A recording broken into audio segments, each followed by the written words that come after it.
आयत्या पिठावरच्या नागोबांना सांगा 4 जूनला बघा म्हणावं, फक्त लीड मोजायचं काम तुम्ही करायचंय। बारामतीची लोक कोणीही विकत घेऊ शकत नाही हे 50 खोकेवाल्यांना आणि गुजरात्यांना सांगायचंय। भारतीय जनता पार्टी आणि गद्दार गैंग, तुम देखना आंखों से, सुप्रिया ताई आएगी लाखों से। आता दुपारी मी शेडगई वाडीला गेले होते, शेंडकर वाडीला, सॉरी। त्या ठिकाणी आम्ही जरा सोमेश्वरच्या दर्शन घेतलं। तिथं ओळखणारी काही मंडळी होती।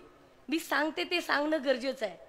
मला म्हणले आम्ही जरा अभिषेक करायला होतो। मी मला 2 मिनिटं पाया पडू द्या, पहिले जरा सुप्रियाताईंसाठी अभिषेक करू द्या। या महाराष्ट्राची लेक दिल्लीत गेली पाहिजे म्हणून आम्ही सोमेश्वराची पूजा करतो। हे प्रेम, बरोबर ना प्रियांका? हे प्रेम लोकांचं आदरणीय ताई, आदरणीय साहेबांवरती आहे। हे अचानक आलेलं नाहीये, हे कुंडीतलं फूल नाहीये। तुम्हा सर्व लोकांसाठी ज्यांनी आयुष्य झिजवलंय, 84 वर्षाचे बाहुबली तरुण मुलं इथं आहेत।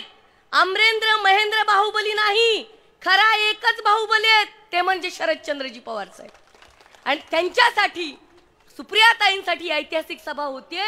ही निवडणूक गावकी भावकीची नाही, माफ करा, ही निवडणूक ननंद भाऊजाईची नाही, ही महाराष्ट्राच्या बारामतीच्या अस्मितेची लढाई आहे। मला अभिमान वाटतो सुप्रियाताईंचा काका एका वडिलांचा आब राखण्यासाठी, कुटुंबाची प्रतिष्ठा राखण्यासाठी कुठलीही खालच्या पातळीवरची टीका न करता वडिलांच्या बाजूने उभारणारी सह्याद्री कन्या म्हणजे सुप्रियाताई आहे। आपल्याला खूप काही दिलं, वडिलांना काय हवं असतं? एक प्रतिष्ठा राखणारी मुलगी।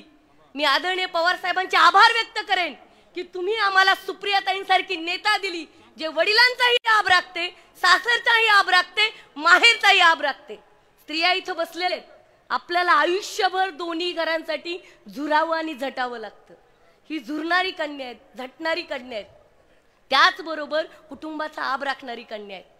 आज 15 वर्ष तुमचा संसदेमध्ये बुलंद आवाज आहेत। अमित शहाला आणि मोदीजींना का ताई नकोय माहितीये तुम्हाला? एकटी पठ्ठी सुप्रियाताई त्यांना 2 हात करून संसदेमध्ये विचारते की कांदा निर्यात बंदी का केली, शेतकऱ्यांना हमी भाव का नाही, ट्रिपल तलाकवर बोला मोदीजी, तरुणांच्या नोकरीवरती बोला मोदीजी। म्हणून यांना सुप्रियाताई सुळे नकोयत, त्यांना ताटाखालची मांजरं पाहिजेत। पण मला अभिमान वाटतो आपली वाघीण सह्याद्री कन्या सुप्रियाताई कोणालाही न घाबरता, ईडीला बीडीला या सत्तेला न घाबरता नुसतं वडिलांच्याच बरोबर नाही तर महाराष्ट्राच्या अस्मितेसाठी संघर्ष करतायत, याचा अभिमान तुम्हाला मला असला पाहिजे। आणि तुम्ही आता वक्ते म्हणाले, चंद्रकांत दादा म्हणतात आम्हाला शरद पवारांचा पराभव करायचा आहे। त्यांना सांगितलं पाहिजे, तेरे हर एक वार का पलटवार हूं, यूं ही नहीं कहलाता मैं शरद पवार। या सगळ्यांना गाडायला आदरणीय पवार साहेब सज्ज आहेत।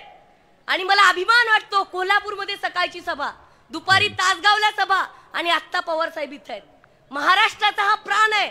ते मोदीजी म्हणतात भटकती आत्मा, त्यांना सांगा तुमच्या गुजरातला सुद्धा भूकंपाचे जेव्हा धक्के बसले तेव्हा अटलजींनी, भारतीय जनता पार्टीच्या नेत्यांनी आणि देशाचे माजी पंतप्रधान स्वर्गीय अटलजींनी पवार साहेबांना फोन केला आणि म्हटलं की तुम्ही आपत्ती व्यवस्थापनाचे जनक आहात, तुमची गरज आहे गुजरातला, हे कोणीतरी मोदीजींना सांगितलं पाहिजे।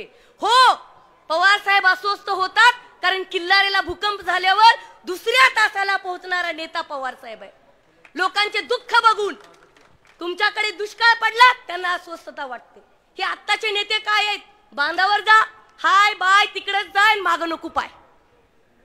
परंतु पवार साहेबांचा काळजाचं पाणी होतं कारण त्यांनी बारामतीच्या काटेवाडीपासून, शेतकरी पुत्रापासून काम केलेलं आहे। आयत्या पिठावरच्या नागोबांना सांगा 4 जूनला बघा म्हणावं, फक्त लीड मोजायचं काम तुम्ही करायचंय। कारण गद्दारांना महाराष्ट्र थारा देत नाही। आणि लक्षात घ्या, पंढरपूरच्या विठ्ठलाची किंमत पंढरीच्या लोकांना कमी आहे। बारामती, उस्मानाबाद, लातूर, सोलापूर यांना जास्त आहे कारण माणसाला आपल्या इथं असणारं सोनं कळत नाही। मला एकच असं म्हणायचंय, ही ऐतिहासिक निवडणूक आहे आणि तुम्हाला बारामतीची लोक कोणीही विकत घेऊ शकत नाही हे 50 खोकेवाल्यांना आणि गुजरात्यांना सांगायचंय। म्हणून एकच विनंती करे, तुम देखना आंखों से, भारतीय जनता पार्टी आणि गद्दार गैंग, तुम देखना आंखों से, सुप्रियाताई आएगी लाखों से। जय हिंद, जय महाराष्ट्र, थैंक यू।